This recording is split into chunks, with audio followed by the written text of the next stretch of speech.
The kickoff video gave you a glimpse of how alarming the situation really is when it comes to glaciers. But now, let's talk facts. Between 2000 and 2023, glaciers worldwide, excluding polar ice sheets, lost about 5% of their total volume. It's roughly 273 billion tons of ice per year. That's equivalent to 3 Olympic-sized swimming pools melting every second.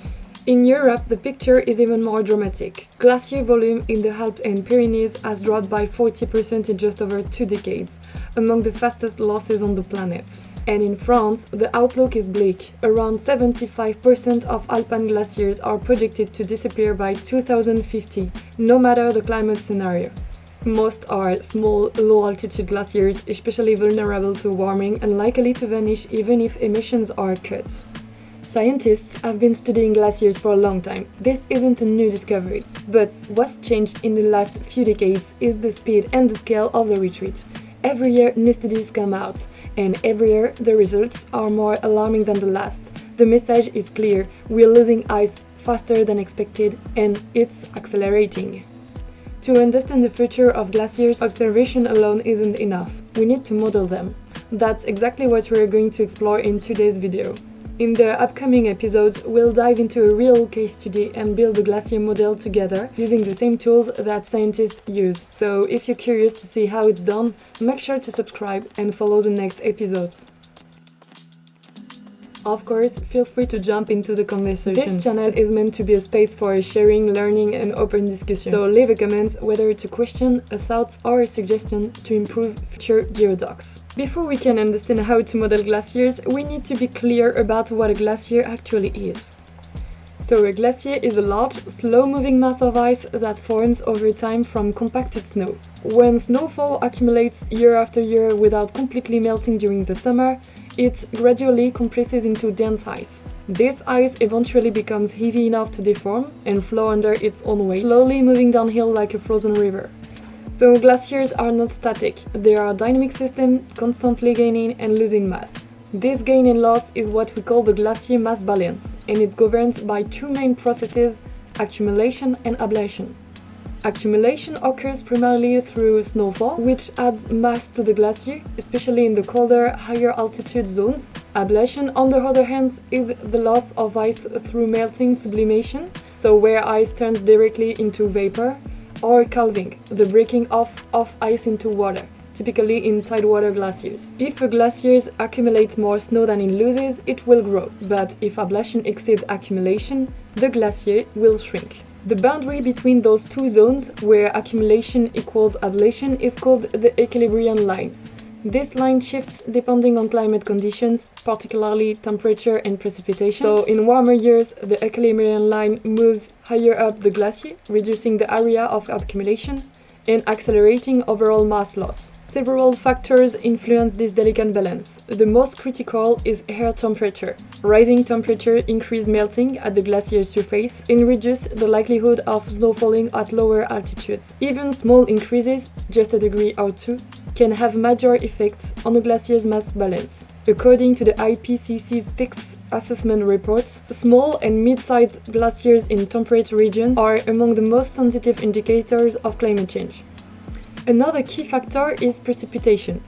More snowfall can help offset melting if temperatures remain cold enough to allow it to accumulate as snow rather than falling as rain. And finally, topography also plays a significant role. Glaciers at higher altitudes tend to be colder and therefore less prone to melting. The slope of the terrain affects how quickly the glacier flows, and the orientation, so whether a slope faces north or south, influences how much sunlight it receives. In European Alps, for instance, glaciers located above 3,500 meters are likely to survive longer than those at lower elevation, regardless of the emissions scenario. Understanding this basic principle, so what a glacier is, how it gains and loses mass, and what influences its balance, is the foundation for everything that follows. You can see that glaciers everywhere are shrinking, from the Alps in Europe to Greenland in Arctic and the Himalayas in Asia. This widespread retreat is one of the clearest signs of climate change. Scientific data shows us just how fast this is happening.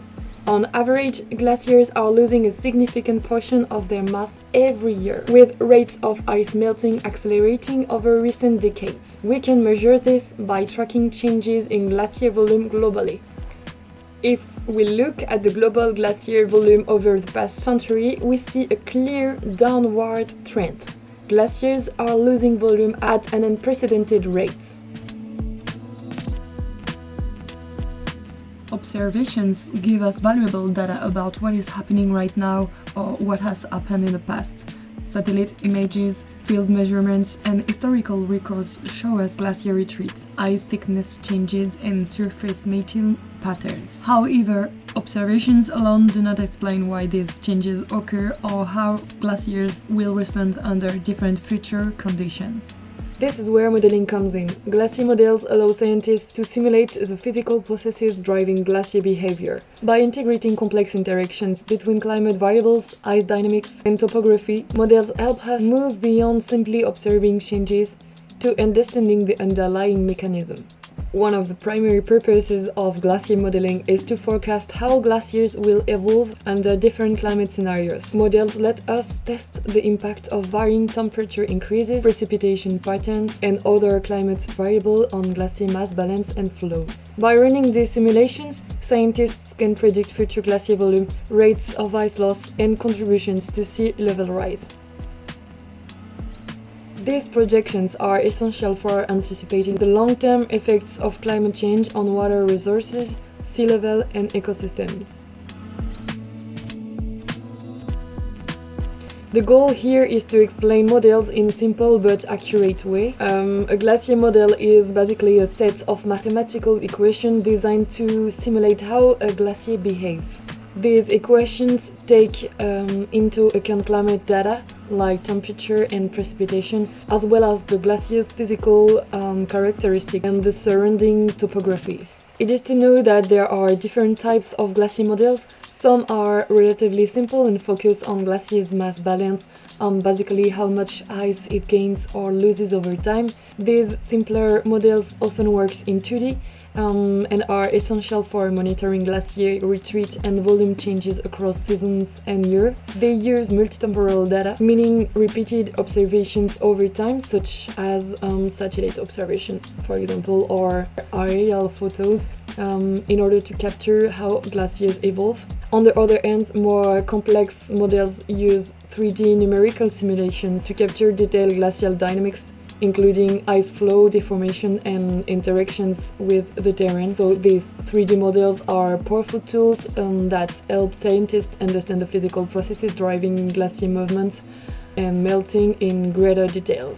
So both approaches are crucial. Multitemporal 2D models help us track and quantify glacier changes accurately over time, while 3D models allows us to delve deeper into the mechanics behind those changes. Together, they provide a comprehensive understanding necessary to predict future glacier behavior and assess their impact on sea level rise and water resources. Glacier models play a critical role in predicting sea level rise, helping us understand how melting ice contributes to the ocean rising worldwide. This is essential information for coastal communities planning for the future, for example. They also help anticipate water availability for millions of people who depend on glacier-fed rivers. In many regions, glacier meltwater is a vital resource for drinking, agriculture, and hydropower, especially during dry seasons.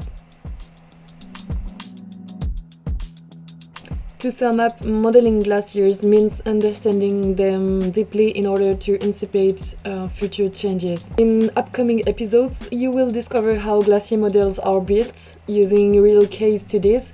We'll explore what data is needed, how the calculations work. We'll see together how to build our own glacier model with open source data, just like a real researcher.